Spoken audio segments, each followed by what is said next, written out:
Anong mensahe ang kailangan marinig ng mga Capricorn mula December 15 to 21, 2024? Pwedeng nangyayari na to o mangyayari pa lang. Kung hindi man para sa inyo itong magiging reading, eh di baka para sa someone na malapit sa inyo o sa someone na kakilala niyo mismo. Baka may lumabas na gender mamaya. Gawin niyo na lang energy, masculine at feminine energy. Pwede rin naman na huwag niyo nang pansinin ang gender. Hindi ko masasabi kung anong magiging reading, kung positive ba o negative. Depende sa kung anong mapipick up ang energy. Walang masama kung papanorin ang sun, moon at rising sign. Kasi baka man sa mga yon ay mag-resonate na sa sitwasyon nyo.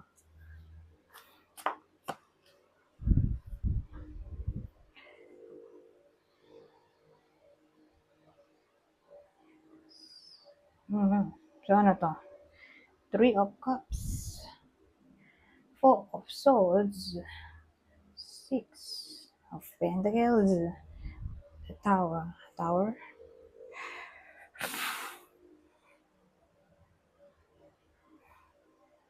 Maganda to eh. Maganda rin naman to. Maganda na rin to. Dahil napapalibutan naman siya ng maganda. Eh ano to?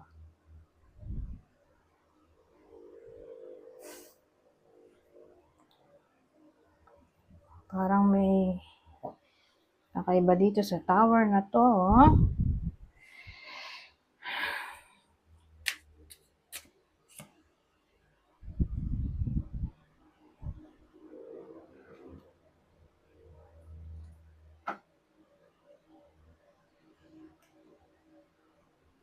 Maganda naman yung the world.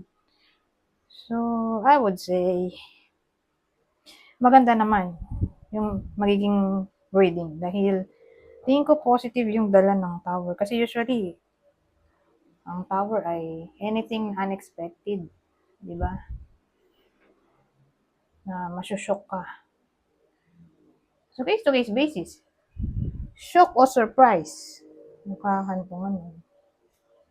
Pero sa case na to, ang dating sa akin, may someone na all of a sudden babait sa iba sa inyo. Makikisalumuha siya dito, oh. At mag-spend time sa iba sa inyo. Yun yung unexpected. Kasi, sabi natin may someone na kaaway nyo, o di nyo ka-close, o walang time sa iba sa inyo, na all of a sudden, babait. Yan na yung shocking part. O siguro surprise, kasi positive eh. Pag shock kasi medyo negative yung dating. Surprising event na maaaring mangyari siguro. Na biglang babait yung kaaway nyo o person nyo.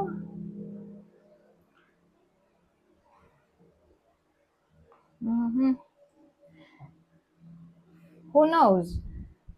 Baka pwede rin dito yung reconciliation.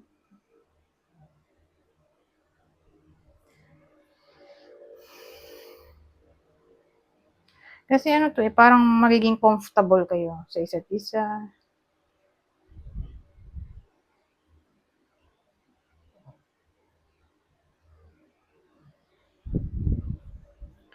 So, ganyan. So, sabihin natin may someone na pawala-wala sa buhay nyo. So, sa week na to, hindi siya mawawala. In a way na lagi kayong magkasama o magkausap. Nagiging masaya kayo dito. Kasi socialization to eh.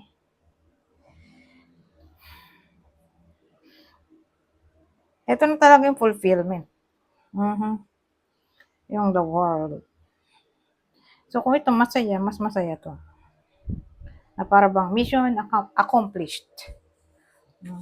Anyways.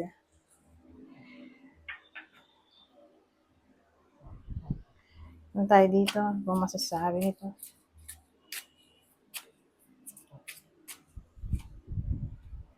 Ba't naman despair yun? Sana maganda yung susunod. Ay, maganda. Maganda yung sumunod, buti na lang. Kasi, ang dating dito, whether nangyayari na to, kung mangyayari pa lang, nakita niyo yung lalaki, oh. Desperado na siya, may hawak na ng baril, oh. Kaya siya despair. So, ibig sabihin, depressed siya. Super sad for some reason. Ano to? Probably, nangyayari na to. O baka nga mangyayari pa lang. Pero, don't worry kasi, nandito yung joyfulness. So, ibig sabihin, pagkatapos masad, magsasaya naman. Ganun talaga ang buhay. Ups and downs. Ganun. Parang roller coaster. Di mo masabi.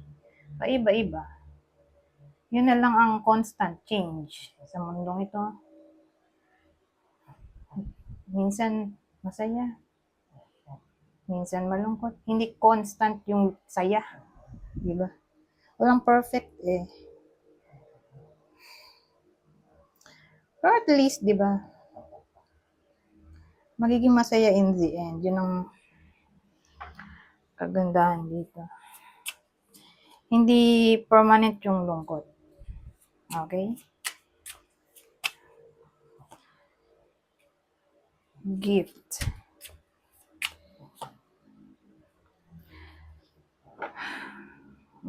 Medyo kakaiba tong combination na to.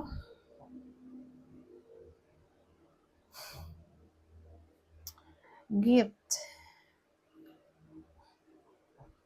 Tapos na partneran ng soldier. Ano dyan? Baka ganito.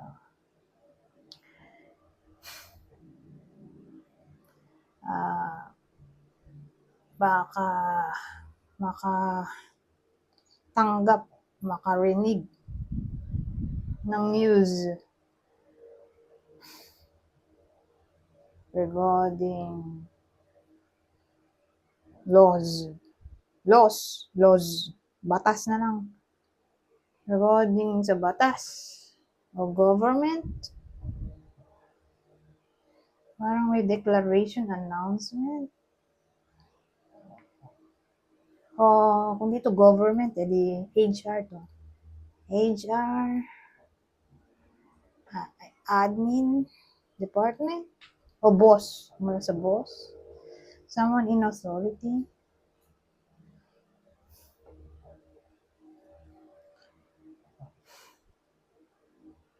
Ngayon, ano to? Ibang case proposal. Ang proposal ay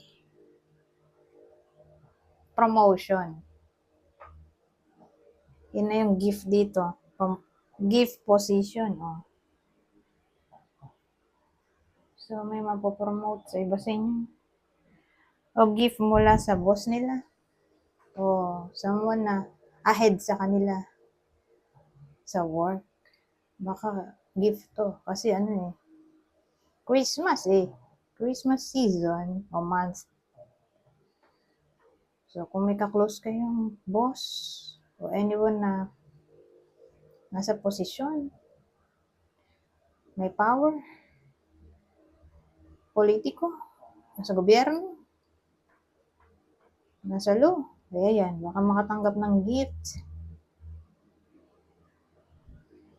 o money. Nakita niyo, may alas pa dun. Brother, who knows? Gift din naman yun.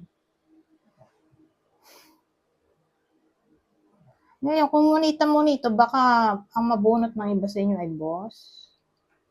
O ang makabunot sa inyo ay boss. Either kayo yung makabunot sa boss nyo o boss ang makabunot sa inyo.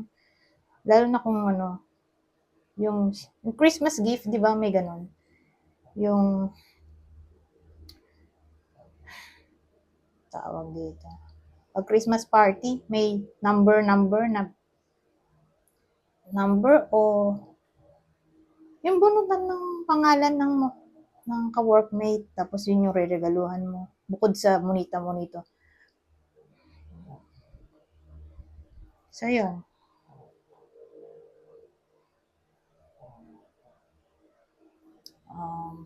O baka raffle to. Kung raffle, edi maganda yung matatanggap ng iba sa inyo.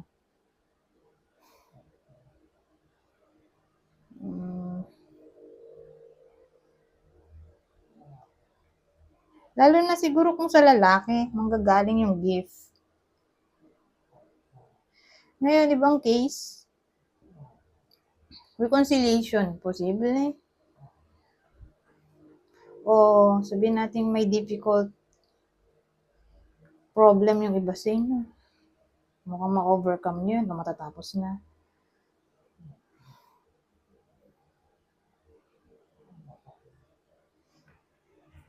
Wala na maisip. Ito na last.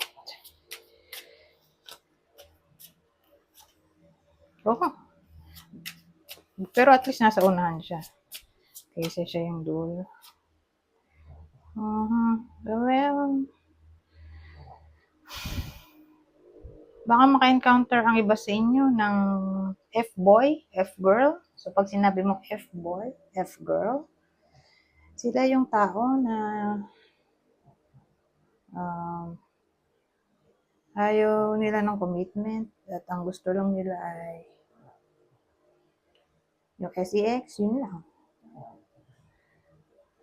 Parang friends with benefits ang lagay dito. Hindi mo pwedeng i-claim na sa iyo o i-possess o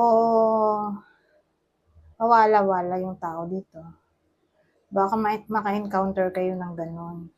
Lalo na sa mga single na parang narcissist yan ang dating. Ila-love bomb, tapos pag nakuha ng gusto, ayun, nawala na. Naglaho ng parang bula. So, ganyan yan. Friend zone, ghosting. Ito na siguro yung pinakapangit na combination na makikita mo sa reading. Ayoko mag-end sa ganyan. Pero mag-ingat na lang siguro yung mga single, lalo na kung mamimit nila to sa social media. Kasi may hihingiin silang hindi nyo matatanggihan. Tapos, pag binigay nyo na, ayun. Lalaho na silang parang bula. May pagka-user, gano'n. Saka, yung connection na ganito, usually less than 6 months. Tapos, break na. Minsan nga, less than 3 months pa. Kaloka. Saglit na saglit lang talaga itong ganitong connection. Pero since, sad, para sa mga single, kasi nga, baka maka-encounter sila. Pero since, hindi pa nangyayari, be prepared, okay? Para hindi nyo na ma-encounter to at hindi na kayo maging malungkot. Maganda siguro sa mga single, wag muna maghanap ng new love interest. So, week na to, o else, ito yung makahanap nila. FB, FG, F-boy o F-girl. Ito, acceptance flow. I-accept daw ang flow. Yun. So, ang dating sa akin, mag-go with the flow lang sa buhay sa ngayon. Wala kayong kailangan gawin kundi maghintay at walang aksyon.